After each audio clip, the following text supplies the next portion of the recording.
एक बार नारद जी विष्णु लोक गए हुए थे। वहाँ से जब लौटने लगे तो उनकी जितना दूर छाया पड़ा था वहाँ का मिट्टी काटकर हटाया जाने लगा। संजोग से नारद जी देख लेते हैं और कहते हैं कि हमारे जाने के बाद आप लोग हमारा इतना अपमान करते हैं, इसका कारण क्या है? भगवान बोले कि नारद, इस लोक में जिसका गुरु नहीं रहता है उसका प्रायश्चित यही है। नारद जी पूछे कि हम किसको गुरु बनाएं? कहे कि कल सुबह उठते ही प्रथम बार जिस पर नज़र पड़ जाए उसी को गुरु बना लेना। नारद जी प्रातःकाल गंगा स्नान करने जाते थे। गंगा स्नान करने गए तो वहाँ नदी के किनारे एक मलाह पर नज़र पड़ गया। बहुत मन दुखी हुआ कि यह तो मलाह है, अब इसी को हमको गुरु बनाना पड़ा। बाद में शर्त के अनुसार उस मलाह का जा कर के पैर पकड़ते हैं और कहते हैं कि आप मुझे शिष्य बना लीजिए। मलाह कहता है कि अरे छोड़ो छोड़ो, तुम कहाँ त्रिकालदर्शी नारद, हम कहाँ मलाह, हम तुम्हारे गुरु कैसे हो सकते हैं? तो सारी घटना विष्णु लोक का नारद जी सुना देते हैं और कहते हैं कि भगवान का यही शर्त था कि कल प्रातः काल उठने पर जिस पर प्रथम बार नज़र पड़े उसी को गुरु बनाना। इस शर्त के अनुसार आप ही हमारे गुरु हुए। कहा ठीक है, तुम लोग का शर्त है तो हम आज से तुमको शिष्य मान ले रहे हैं, तुम हमको गुरु मान लो। नारद जी कहे ठीक है।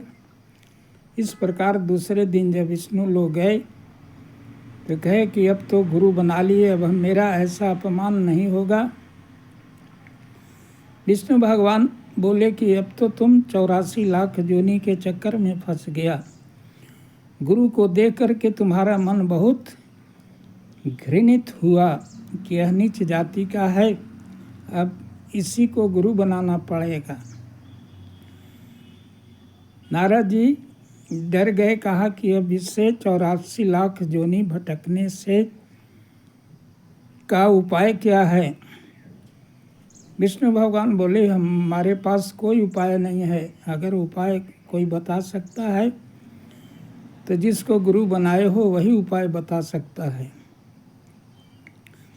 नारद जी अपने गुरु के शरण में जाते हैं और उससे क्षमा मांगते और कहते हैं कि पहले आपको देख करके मेरा मन घृणित हुआ कि आप एक मलाह हैं, आपको गुरु बनाना पड़ेगा। इसका फल हुआ कि अब उसे 84 लाख योनि भ्रमण करना पड़ेगा। अब आप ही इसका उद्धार का रास्ता बता सकते हैं। उनका गुरु बोला कि एक काम करो, तुम ब्रह्मा के बेटा हो, ब्रह्मा दुनिया बनाते हैं, उनसे कहना कि आप जो है 84 लाख योनि का नक्शा बना करके मुझे समझाइए। 84 लाख योनि होता क्या है? तुम पुत्र हो, पिता हैं, इसलिए तुम्हारी बात मान लेंगे और जब नक्शा बन जाएगा 84 लाख योनि का तो उसमें तुम लौटने लगना। ब्रह्मा कहेंगे अरे यह क्या कर रहे हो? तो कहना कि 84 लाख योनि भोग रहे हैं, तो तुम्हारा शॉर्टकट में ही पार लग जाएगा। इस तरह जा करके ब्रह्मा जी से आग्रह करते हैं कि पिताजी 84 लाख योनि सुनते आए हैं, होता क्या है, थोड़ा नक्शा बना करके समझा दीजिए।